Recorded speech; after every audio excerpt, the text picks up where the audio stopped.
haiwezekani kumpendeza Mungu bila kuwa na imani. Yaani huwezi kumpendeza Mungu bila kuwa na imani kwa Mungu. Maana imani ziko katika vitu mbalimbali. Kuna watu wanaamini akienda kwa mganga fulani tatizo lake litaisha, hiyo ni imani. Maana hata watu wasioamini wana imani, wanaamini jamii, lakini haiwezekani kumpendeza Mungu pasipo imani kwa Mungu. Waebrania 11 mstari ule wa 6 tunaweza kuangalia kwa nini tunajifunza swala la imani kama kitu cha muhimu sana katika maisha yetu sisi tuliomwamini Kristo Yesu. Waebrania 11 ule mstari wa 6 Biblia inasema hivi: lakini pasipo imani haiwezekani kumpendeza Mungu. Kwa maana mtu anayeamini Mungu ni lazima aamini kwamba yupo na kwamba huwapa thawabu wale wamtafutao. Thawabu maana kuwatendea mema wale wanaomtafuta. Kwa hiyo kazi kubwa kwetu ni kumtafuta Mungu na kumwamini kwamba yupo na kwamba Mungu ni mtoaji. Kwa hiyo haiwezekani kumpendeza Mungu pasipokuwa na imani juu ya Mungu. Lakini jambo lingine linalotuonyesha umuhimu wa imani ni kwamba tendo lolote lisilotokana na imani ni dhambi. Tendo lolote hata kama ni zuri, lakini kama halifanyiki chini ya imani ni dhambi. Warumi sura ya 14 ule mstari wa 23. Kwa hiyo unaweza kuona umuhimu sana wa kuijua imani ni nini. Tendo lolote ambalo halitokani na imani, hiyo ni dhambi. Tuangalie katika Warumi sura ya 14 mstari wa 23. Hebu tuangalie kwanza mstari wa 23 au 24. Lakini nasema kwa ajili ya chakula tusiziharibu kazi za Mungu. Kweli vyote ni safi, bali si vibaya, bali ni vibaya kwa mtu alaye na kujikwaza. Unakula lakini si vibaya. Kwa mfano, na leo watu kama sisi, watu wa hapa Mara hatuamini kula juu ya mbwa, hatuli mbwa. Ndivyo tunavyofundishwa. Lakini si kwamba mbwa halini. Kuna watu wanakula mbwa hata hapa Tanzania. Watu wanakula chakula kizuri sana. Hata hapa kuna wakati hoteli moja ilifunguliwa hapa sehemu za Nyamwaga hapa. Watu walipatia sasa chakula kizuri pale cha mbwa. Walipaka walikuja kugundua kwa kile watu washakula. Kwa hiyo kila afu unajisikia vibaya chakula. Kwa hiyo ni kila. Hiyo sio vizuri. Maana kula kwa imani. Sababu Biblia inasema vitu vyote vinavyouzwa sokoni kule bila kuuliza kwa ajili ya dhamiri. Kila tutushtaki huwa ni dhamiri. Kwa sababu tangu kwa mdogo ya bei ya kilimo. Lakini kama hicho kitu hakilimi, ni kama wenzetu wa Hindi hawali nyama ya ng'ombe kwa sababu huyo ni Mungu. Lakini sisi tunakula ng'ombe. Kwa hiyo akipona unakula na kushangaa. Kinachomshtaki ni dhamiri. Kwa hiyo lazima tujifunze hata kwamba kuna kitu wenyewe tunaweza tusile kwa imani. Anasema mstari wa 20, kwa ajili ya chakula usimharibu kazi ya Mungu. Kwa hiyo vyote ni safi, bali ni vibaya kwa mtu alaye na kujikwaza. Ni vyema kutokula nyama wala kunywa divai wala kutenda neno lolote wala hilo ndugu yako ukwaza. Ile imani ulionayo wewe unayo nafsini mwako mbele za Mungu. Heri mtu asiyehukumu nafsi yake katika neno lolote lisilotokana katika imani ni dhambi. Tendo lolote. Sasa unaweza kuona kumuhimu sana kuelewa imani ni nini. Na tunatakiwa Biblia inasema mwenye haki wa Mungu anaishi kwa imani. Kwa hiyo lazima kila jambo tunalolifanya tulifanye kwa imani. Kwa hiyo tendo lolote lisilotokana na imani ni dhambi. Katika hili kanisa yapo mafundisho ambayo ni ya muhimu sana kwake, ambayo kufundisha kwanza kabla kufundisha mafundisho mengine. Na mojawapo ni imani. Yapo mafundisho 6 yanaitwa mafundisho ya kwanza ya Yesu Kristo. Kiingereza yanaitwa elementary teaching. Ukiangalia Waebrania 6 inataja haya mafundisho mojawapo ni imani. Kwa imani kwa hiyo kila kitu kufikia utu uzima bila kufundishwa imani. Kwa sababu hiyo, tukiacha kuyalenga mafundisho ya kwanza ya Yesu Kristo, tukazamani ili tufikirie utimilifu. Tusiweke msingi tena kuzuia kazi za kuona uhai, yaani toba, na kuwa na imani kwa Mungu, na mafundisho ya mabatizo, na kuwekewa mikono, kufufuliwa wafu, hukumu ya milele. Hayo tutayafanya Mungu akitujaalia. Yaani mafundisho yale ya kwenda juu ya utu uzima na kuendelea kukua kiroho, tutayafanya kama Mungu akitupa kibali. Maana lazima kwanza msingi ujengwe vizuri, kwa sababu msingi ndio unabeba nyumba. Kwa hiyo moja ya fundisho la kwanza ambalo Yesu alitufundisha, la kwanza ni toba, lakini fundisho la pili ni imani. Kwa hiyo tunasema kuna umuhimu sana kuelewa imani ni nini, kwa sababu hilo hatuwezi kufikia utimilifu bila mtu kufundishwa juu ya imani. Kwa hiyo mtu hataweza kufikia ukamilifu, yaani utu uzima kiroho, pasipokuwa kufundishwa juu ya imani. Lakini jambo lingine, uzoefu wowote wa maisha ya Kikristo lazima upokelewe na kukubaliwa kwa imani. Uzoefu wowote katika maisha ya Kikristo ni lazima upokelewe na kukubaliwa kwa njia ya imani. Hebu tuangalie baadhi ya uzoefu wa muhimu sana katika maisha ya Kikristo ambayo lazima upokelewe kwa imani. Namba moja, wokovu. Wokovu lazima upokelewe kwa imani. Waefeso sura ya 2 mstari wa 8. Waefeso sura ya 2 mstari wa 8. Biblia inasema mstari wa 8, kwa maana mmeokolewa kwa neema kwa njia ya imani, ambayo hii haitokani na nafsi zetu, ni kipawa cha Mungu, maana ni zawadi ya Mungu. Tumeokolewa kwa neema kwa njia ya imani. Na ndio maana ukiangalia wakati tunaokoka, mambo haya ndio tuliyoambiwa katika Warumi sura ile ya 10 mstari wa 8 na wa 10. Tumeokoka kwa neema. Maana yake si kwamba tulipenda. Mwanadamu anazaliwa kwenye dhambi, asili yake ni kutenda maovu, na ambaye ni rahisi kwake kutenda na naye yapenda ni maovu. Lakini leo tumeacha kutenda haya maovu kwa sababu ya neema ya Mungu. Mungu ametupa neema, ametuwezesha, tumepewa zawadi.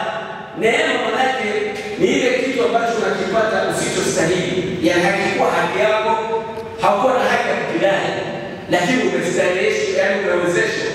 Kwa hiyo inaitwa neema. Kuokoka ni neema, kwa sababu kuna watu wangapi leo wamehubiriwa wokovu na hawajali kuokoka, na hata wengine wamezaliwa katika neema za wokovu lakini hawajali kuokoka. Kulikuwa na mkutano mkubwa sana, na nakumbuka siku ile yule mtumishi wa Mungu ambaye sasa alishaenda kwa Bwana alipohubiri siku hiyo, alipokuja ilikuwa Jumamosi, alihubiri siku mbili tarehe mbili tu, Jumamosi na Jumapili. Nakumbuka Jumapili alikuja akasema hivi, nimemwomba Bwana kwamba leo afungue walau kiziwi moja. Mara mimi nilienda kwenye mkutano kwa sababu nilitaka kujua kama kweli walokole hawa sio waongo. Maana walikuwa wamebandika tangazo pale kwenye mahali pa kazi kwamba leta vilema, viziwi, si watu gani, Mungu atakasema hiki kitawezekana. Ngoja niende kuona. Bwana mimi nilienda kuona. Wakasema leo nimemwomba Bwana afungue walau kiziwi mmoja, na Bwana ameniambia mfungue. Nikasema leo nataka nione. Kwa hiyo nikawa niko makini sana, nataka kuona kama kweli kiziwi leo atasema au atasikia. Kwa hiyo alipomaliza kuhubiri akasema mtu yeyote alienda mtu mbali kiziwi amlete hapo katikati. Kwa hiyo wakaenda 11.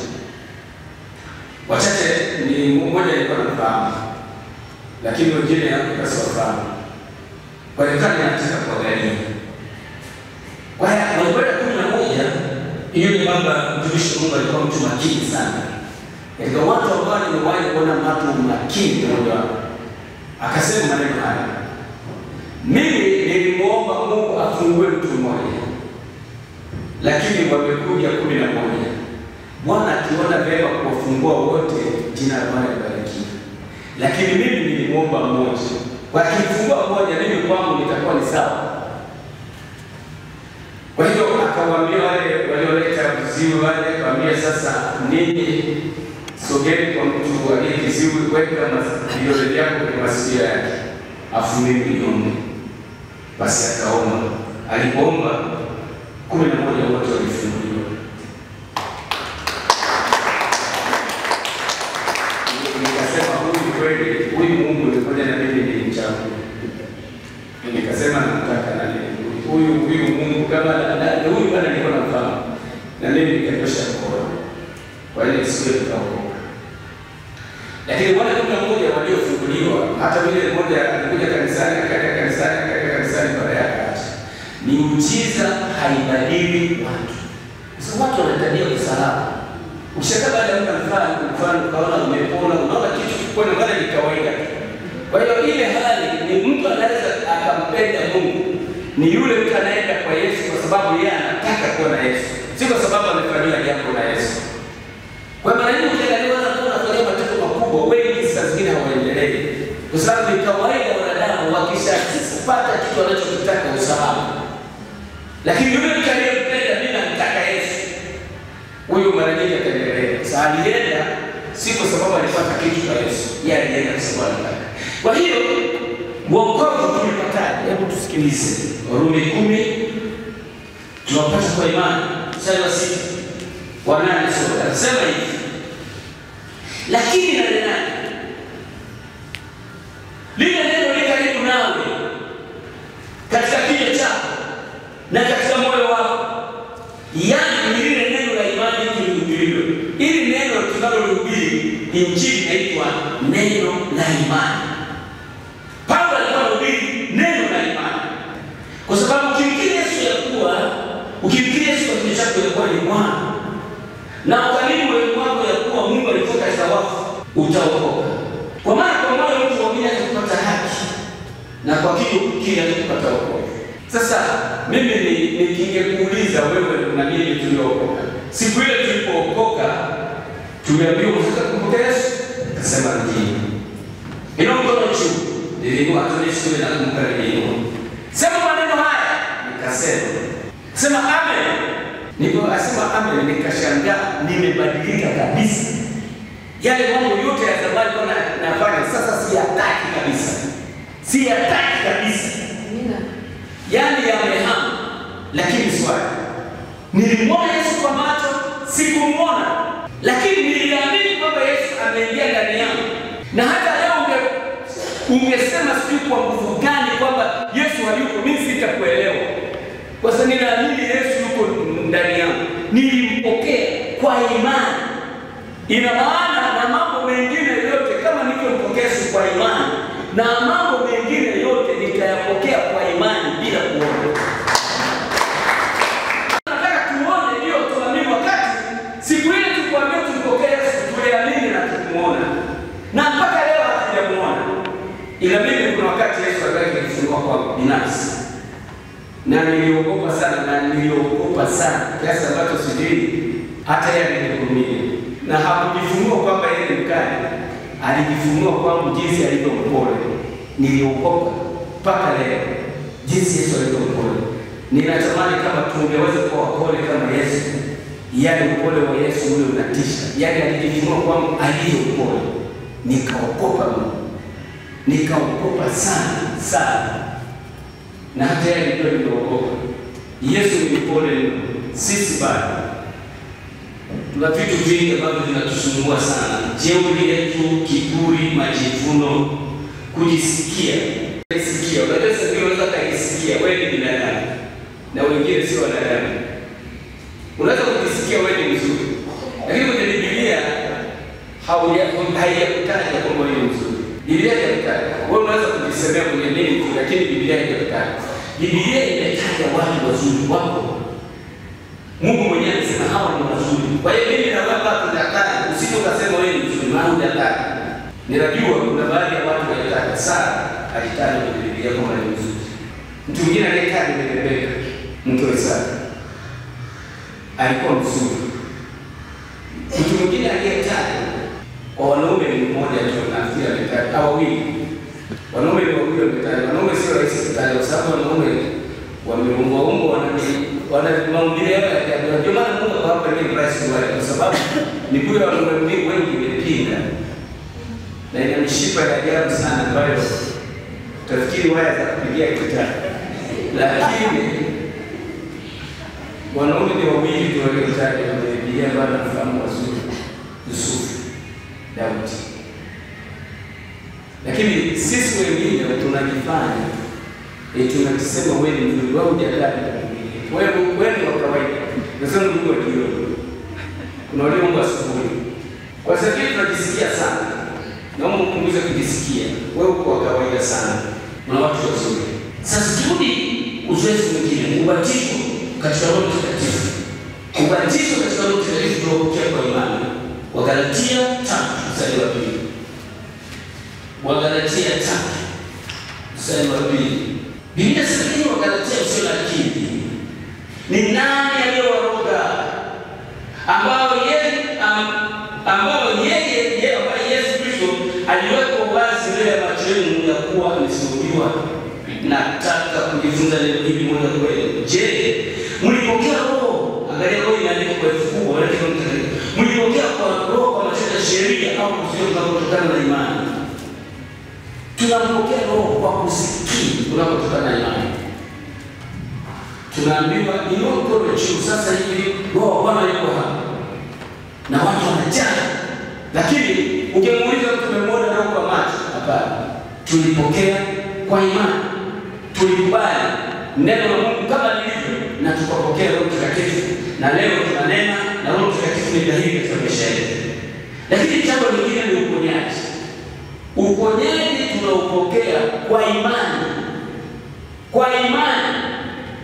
Hebu tuangalie katika kitabu kile cha Marko 5:39. Nataka wale wote ambao wanasumbuliwa na magonjwa wajue uponyaji tunaupokea kwa njia ya imani.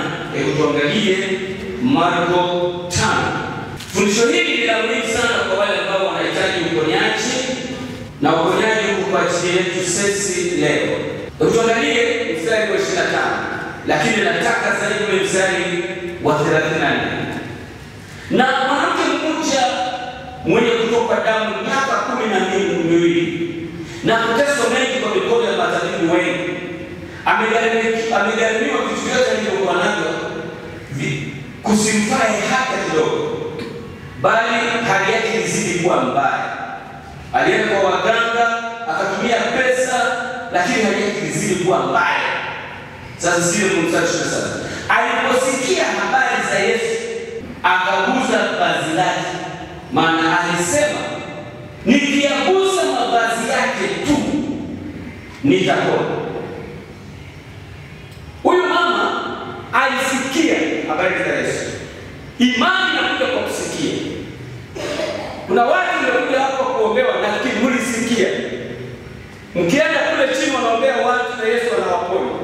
Kwa lazima usikie, maana imani inakuja kwa kusikia. Kwa hiyo mama alisikia habari za Yesu, jinsi alikuwa anaponya watu, jinsi alikuwa anafanya mambo yasiyo kawaida. Akasema moyoni mwake, akasema imani inasema kitu inachokiamini. Aliamini akasema, maana imani huwa inawekwa kwenye matendo kwa njia ya kusema. Kwa akasema moyoni mwake, nikigusa tu pigo vazi lake nitapona. Ndio nimepona. Sitaki niwekewe mikono. Kwa nini mama alisema hivyo? Kwa sababu moja ya tatizo kutoka damu kwa kina mama, kwanza miguu kutoka damu au hata katika siku za kawaida, wewe ni najisi. Usikuguswe hata na mtu yeyote. Kwa hiyo mama ugonjwa ule ulifanya akajisikia yeye hafai na hawezi kwenda kwenye mkutano. Kwanza mtu anayetoka damu kuuliza alikuwa na harufu mbaya sana. Kwa aliogopa.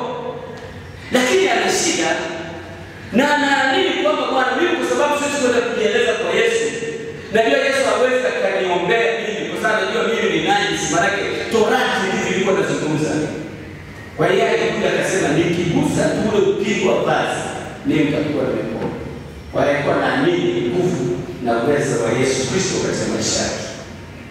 Sasa sikiliza mstari wa 28. Alisikia habari za Yesu alipita katika makutano kwa nyuma, akaligusa vazi lake, maana alisema, nikigusa mavazi yake tu nitapona. Mara chemchemi ya damu yake ikanyauka, na akafahamu mwilini wake kwamba amepona ule msiba. Alikuwa na msiba ule mama. Gonjwa unaweza kuwa msiba. Gonjwa bana nuka ni msiba. Akajua amepona nafsini mwake. Akageuka. Sikiliza hapo, tarudia.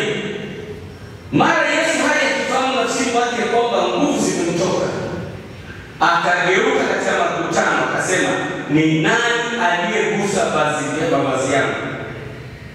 Wanafunzi wake wakamwambia, je, waona makutano wao songamano na wakasema ni nani aliyekugusa?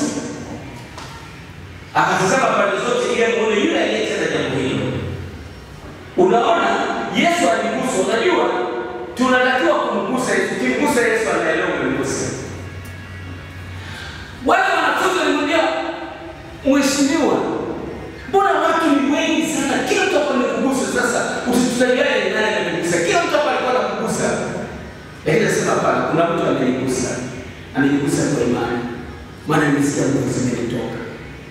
Amenigusa kwa imani.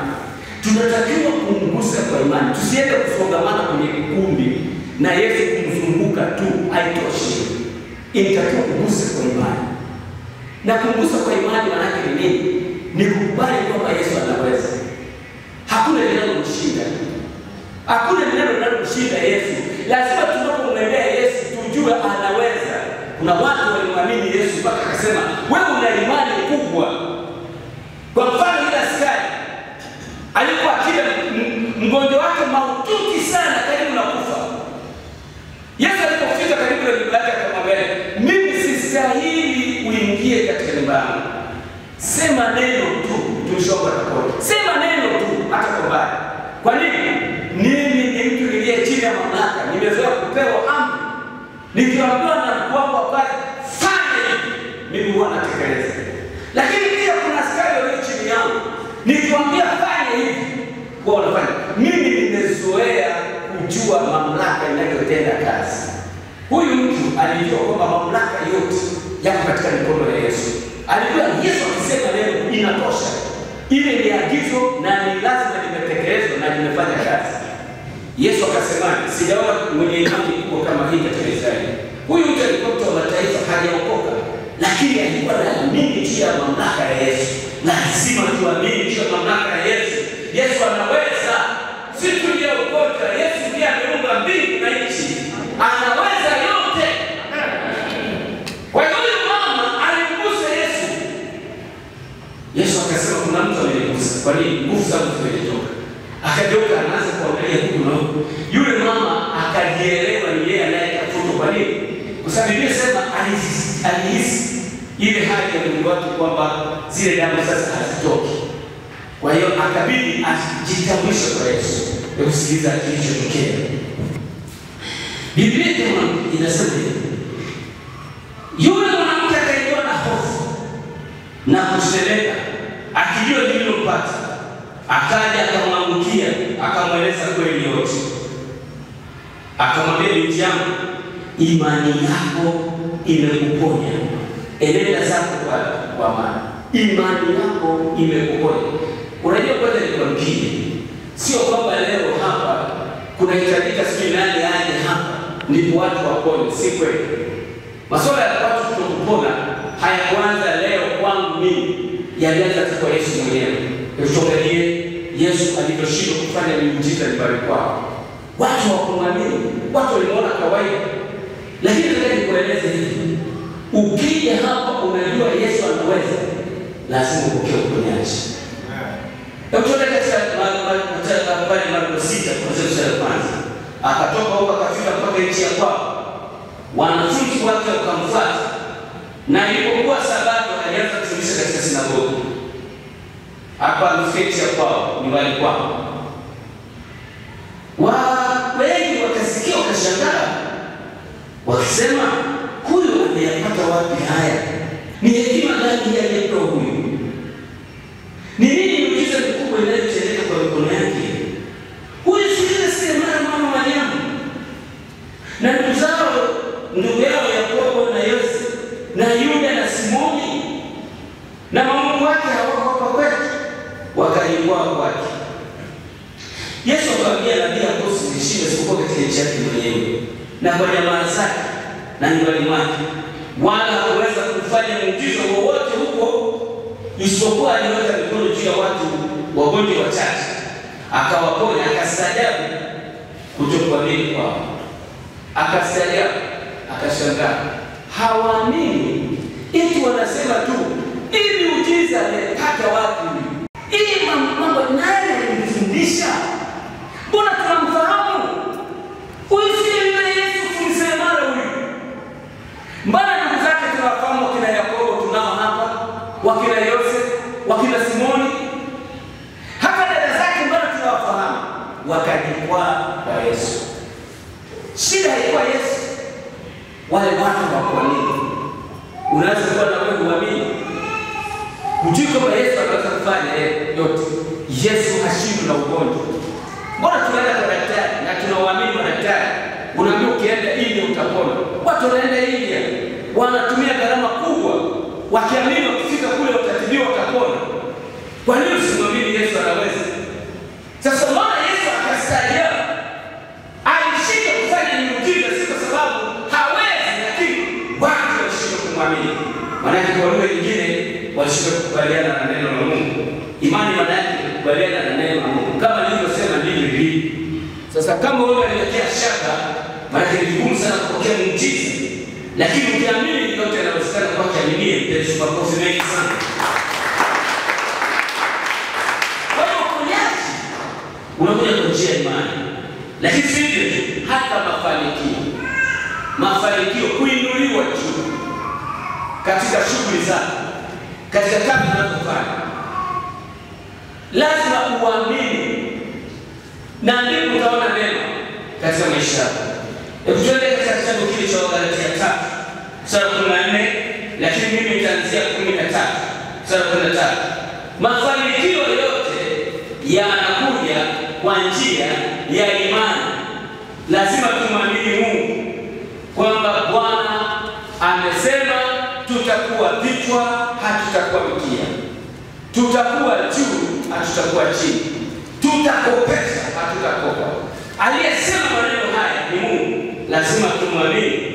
Pamoja na hali zote ambazo zinakuja za upinzani, hakuna kitu ambacho tutakipokea bila adui kupinga.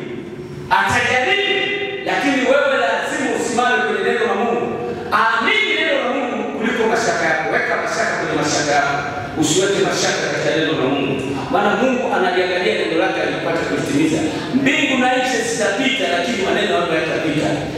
Mungu anasema ameitukuza haki yake kuliko jina lake. Na neno ambalo limetoka katika kinywa cha Bwana halitamrudia bure, bali litatimiza yale mambo ambayo amelituma kufanya. Neno la Mungu amelituma kufanya nini? Katika Zaburi ya 107:20 analituma neno lake ili kuokoa watu na kuwatoa katika maangamizi yao. Kwa hiyo Mungu yuko anaangalia neno lake. Neno la Mungu ni Mungu, haliwezi kurudi bila kufanya mapenzi ya Mungu. Lazima litafanikiwa katika kila jambo ambalo amelituma kufanya. Mpigie Yesu makofi ya kutosha. Hii inanibariki sana. Wagalatia 3:13-14. Mafanikio yote yanakuja kwa njia ya imani. Kristo Yesu alitukomboa katika laana ya Torati. Kwa kuwa alifanya laana kwa ajili yetu, maana inaandikwa, amelaaniwa kila mtu alikuwa juu ya mti. Yesu ametukomboa kutoka kwenye laana ya Torati. Laana ya Torati ilikuwa ni nini? Ulikuwa ukivunja Torati. Kwa mfano unaposoma katika Torati 28 kuanzia mstari wa 1 mpaka 15,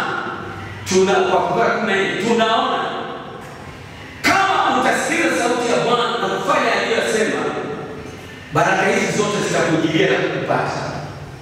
Utabarikiwa mjini, utabarikiwa mashambani, utabarikiwa na kutoka, utabarikiwa na kuingia. Kwa hiyo hizi baraka za Mungu zipo, lakini watu ni wavivu kuzitafuta. Shetani hawezi kukuruhusu kirahisi usichukue. Atakupiga kwa hali zote.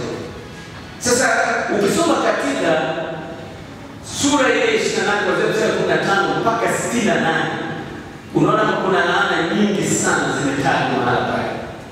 Kama utakataa kusikiliza kwa bidii. Sasa unaweza kuona Mungu yuko tayari kutubariki. Na ni lazima tujue baraka hizi ni kwa ajili yetu. Lakini kitu kikubwa lazima ujue baraka za Mungu pia kuzipata si rahisi. Sasa adui anapenda hakisha kufinyilia chini. Unachotakiwa ni kutii neno la Mungu.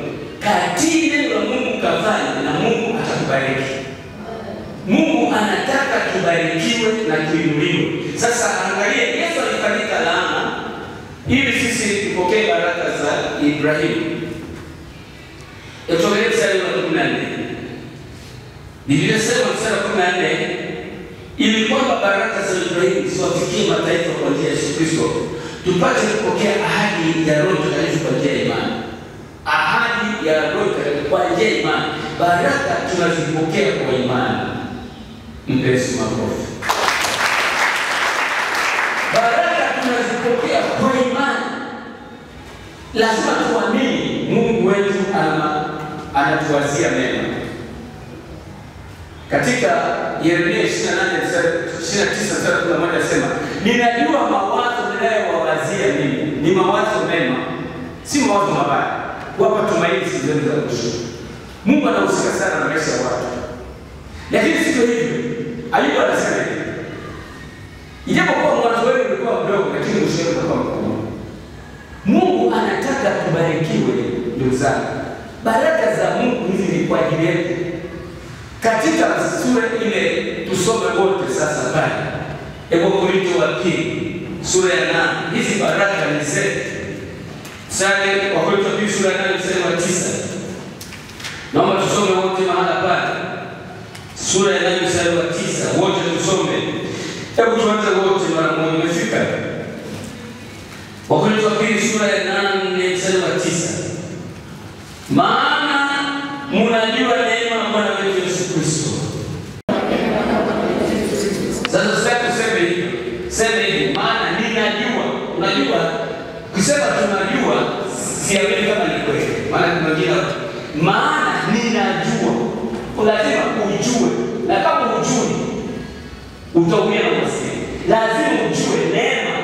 Sikiliza, neema Bwana wetu Yesu Kristo jinsi alivyokuwa maskini. Unajua Yesu alikuwa maskini. Inahitaji neema ya ajabu ya Mungu kumfanya Yesu kuwa maskini. Sasa Yesu ndiye aliumba vitu vyote, atakuwa ni maskini. Pasipo Yesu hakuna kitu kimefanyika. Sasa anawezaje kuwa maskini? Ni neema ya Mungu ndiyo mfanya awe maskini kwa ajili yako wewe. Kwa ajili yako wewe. Mtu aliyeumba vyote awe hana chochote. Mpaka anasema mbweha wana mapana, ndege wana vyote, lakini mimi sina mahali pa kulaza kichwa. Hii yote Yesu alifanyika kwa ajili yako wewe. Ni neema. Yesu ndiye ameumba kila kitu. Sasa Yesu leo maskini ilihitaji neema ya Mungu. Mungu kumwezesha si kitu rahisi. Unajua kwa nini? Yaani Yesu kushuka awe mwanadamu wa kawaida kama mimi, anapashuke awe mtumwa, ashuke afe kifo cha aibu. Yaani ni rahisi kuumba mbingu na nchi na kila kitu kuliko Yesu kuwa mwanadamu. Ni ngumu hivi. Hiyo ni ngumu nikwambie. Mungu awe mwanadamu ni ngumu kuliko, afadhali aumbe mbingu na nchi kuliko kuwa mwanadamu. Lakini neema ya Mungu ilimfanya Yesu awe mwanadamu, hapo awe maskini.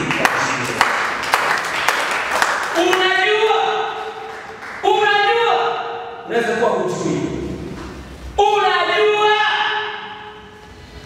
Unafahamu ile neema. Wewe uliwezeshwa neema ukawa mwana wa Mungu. Hiyo nayo ni neema. Lakini Yesu aliwezeshwa na Mungu kuwa mwanadamu, kuwa maskini asiye na kitu.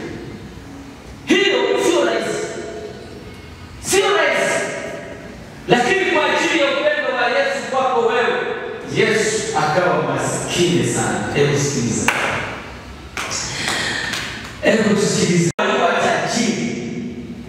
Ili Sasa mimi hapo wanapokuwa naomba nasema hivi, maana ninajua, si kwamba najua na sasa nimeingia huko, ninajua neema hii, maana ninajua neema Bwana wangu Yesu Kristo, jinsi ulivyokuwa maskini kwa ajili yangu mimi, ingawa ulikuwa tajiri, ili kwamba mimi, sio mimi nipate kuwa tajiri kwa umaskini wako. Huo mstari huo ndivyo ninavyosoma siku hizi. Ninakataa kwa nguvu zote hii laana ya umaskini. Nakwambia hivi, umaskini ni roho, alafu ni laana. Sisi kwa nini nisome hapo kwa kwamba hata majirani hawataki maskini. Maskini hata majirani hawamtaki. Maskini akigonga kwa jirani anasema mwambie si. Maskini hata ndugu zake hawamtaki. Marafiki hawataki maskini. Maskini ni roho mbaya. Yaani umaskini ni kama kitu kinanuka hivi. Unanuka. Ukiwa maskini unanuka harufu ya umaskini.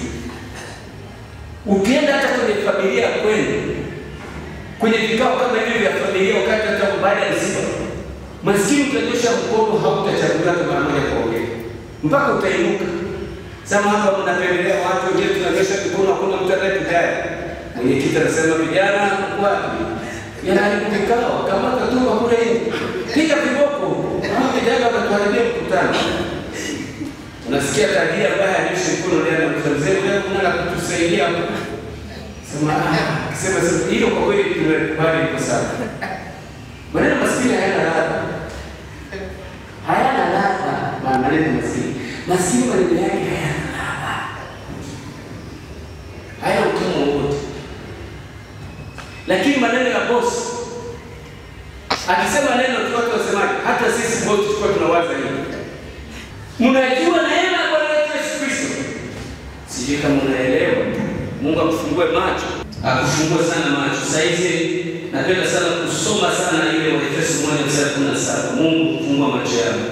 Nifungue macho yangu ya ndani, yale macho ya moyoni, nione uzuri na yale ambayo umeyafanya kwa ajili yangu. Mafanikio yote ni kwa njia ya imani. Kwa njia ya imani. Si kwa kuone, kwa njia ya imani. Na uzoefu mwingine wowote ule tunaopokea kwa njia ya imani. Maombi yote yanayo imani kama msingi wake. Maombi yote yanatakiwa yasimamie imani kama msingi wake. Bila imani huwezi kumpendeza Mungu. Tuangalie katika Mathayo 21:22. Mathayo 21:22.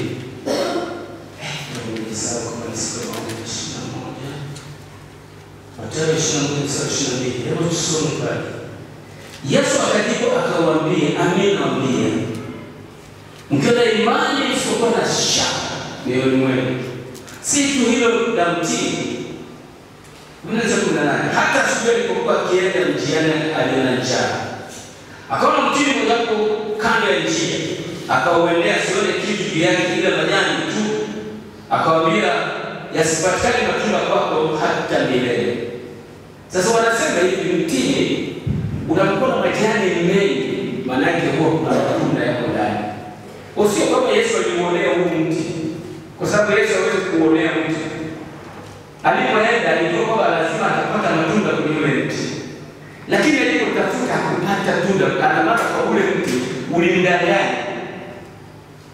Maana ulipaswa kuwa na matunda. Sababu kuna majani mengi. Kwa hiyo akasema na akaulani ule mti. Akasemaje maneno haya? Hebu sikiliza maneno aliyosema. Yesu akasema maneno haya, pasipatikane matunda kwako tangu leo hata milele. Mti ukanyauka mara moja. Wanafunzi walipoona wakastaajabu, wakisema jinsi gani mti umenyauka mara moja. Yesu akaribu akawaambia, mimi nawaambia mkiwa na imani, msipokuwa na shaka, mtafanya si hilo la mtini tu, lakini hata mkiwaambia mlima huu ng'oka katika baharini, litatendeka. Na yeyote mnayeomba katika sala mkiamini mtayapokea. Kwa hiyo maombi msingi wake lazima uwe imani. Yale ambayo tunaamini tunapoomba na kwamba haya tunayapokea katika yetu. Punje ya haradali ni mbegu moja ndogo sana kuliko ulezi. Hizi haradali siku hizi ziko kwa kwenye miji ya watu. Ni nyingi sana hizi mbegu za haradali. Nafikiri hata pale kwa mama yetu, mama mkubwa nafikiri anao kama sikosei. Uko mama? Unao? Anao? Unao? Unasikia? Nenda pale kwake, tafuta kujua mbegu ya haradali anayozungumza Yesu. Yaani ukiwa na imani hiyo ndogo kama hiyo mbegu, ukiambia mlima si tu mtini, mlima huu katupe mahali na usione shaka, inawezekana. Mlima ni nini? Ni tatizo ambalo linakufanya huwezi kuona Mungu. Unajua sasa kuna jambo linakuwa kubwa sana mpaka unaliona. Unaona kwamba Mungu hawezi. Huo ni mlima umesimama mbele yako. Unaweza kuwa ni mlima wa kifedha, unaweza kuwa ni mlima wa ugonjwa, unaweza kuwa ni mlima wa ndoa, unaweza kuwa ni mlima wa watoto, unaweza kuwa ni mlima wa mahitaji. Lakini jambo lile ambalo ukiliona ni kama unaona haiwezekani, huo unaitwa mlima. Sasa ukiwaambia huu mlima kwa imani na hiyo mbegu ndogo ya haradali kwamba utupe, utatoka. Sasa unaweza kuniambia mimi sina imani. Hakuna mtu aliyeokoka ambaye hana imani. Kwa sababu tunapookoka, kitu cha kwanza ambacho kinafanyika katika maisha yetu, Warumi 12, nafikiri malizia. Warumi 12 mstari wa 2 na 3. Hakuna mtu kati yetu ambaye hana imani. Kila una imani, maana hujaokoka. Lakini kama umeokoka, hakuna mtu ambaye hana imani. Kwa sio kama mimi nitapata wapi imani? Kwanza imani inakuja kwa kusikia neno la Kristo. Lakini kila mtu aliyeokoka ana kiasi cha imani. Kwa maana kwa neema niliyopewa mimi, nawaambia kila mtu aliyeko kweli, asilie kwa kupita ikipasavyo dunia, bali awe na kiasi, awe na nia ya kiasi kama Mungu alivyomgaia kila mtu kiasi cha imani. Wote tunapookoka tunapewa kiasi sawa tu cha imani. Kila mtu amegawiwa kiasi cha imani. Hakuna ambaye yuko hapa anaokoka asiye na kiasi cha imani.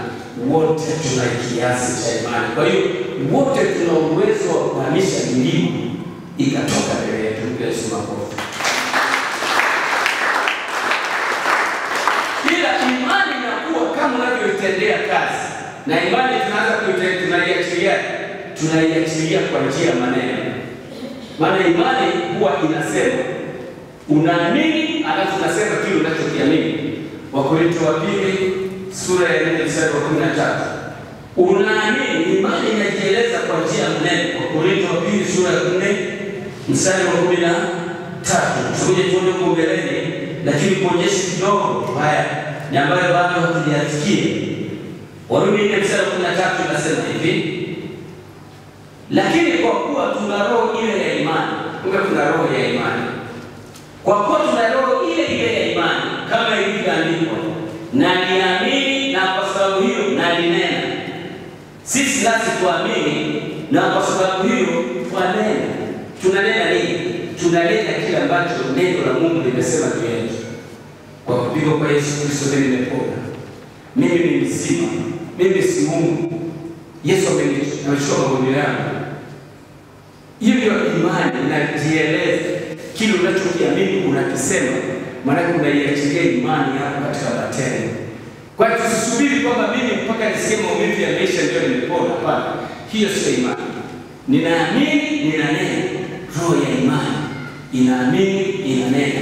Inaamini nini? Inaamini neno la Mungu. Inalisema neno la Mungu na kulikiri na kulikubali kwamba hili limefanyika kwa ajili yangu na mimi sasa ni mzima.